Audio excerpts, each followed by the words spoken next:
তো এই বিষয়টা আমরা সবাই আশা করেছিলাম যে খুব সুন্দরভাবে দ্রুততার সাথে সঠিক একটা সিদ্ধান্ত নিয়ে তাদের একটা সুষ্ঠু বিচার করা হবে।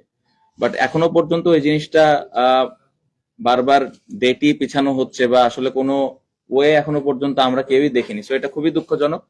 কারণ আমি মনে করি যে ছেলেদের ক্রিকেটের পাশাপাশি মেয়েদের ক্রিকেটের অর্জনটাও কিন্তু বেশি ছেলেদের থেকে। আমার মনে হয় তারা আরো বেটার ক্রিকেট খেলেছে বা বেটার কিছু বাংলাদেশ ক্রিকেটকে দিয়েছে। সো তাদেরকে এশিয়া ওই কাপ।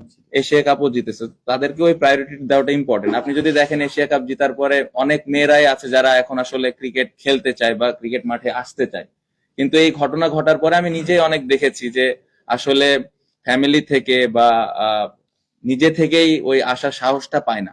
তো এটা তো আসলে খুবই দুঃখজনক। আমার মনে হয় যে ছেলেদের ক্রিকেট যেভাবে সামনের দিকে আগাচ্ছে, মেয়েদের ক্রিকেটটা ওইভাবে সামনের দিকে যদি আগে, তাহলে আমাদের দেশের ক্রিকেটের জন্যই ভালো। সো আমরা সবাই আশা করেছিলাম বা আশা করি যে এই জিনিসটা যত দ্রুত সম্ভব একটা প্রপার ইনভেস্টিগেশনের মাধ্যমে জিনিসটা যেন সমাধান হয়।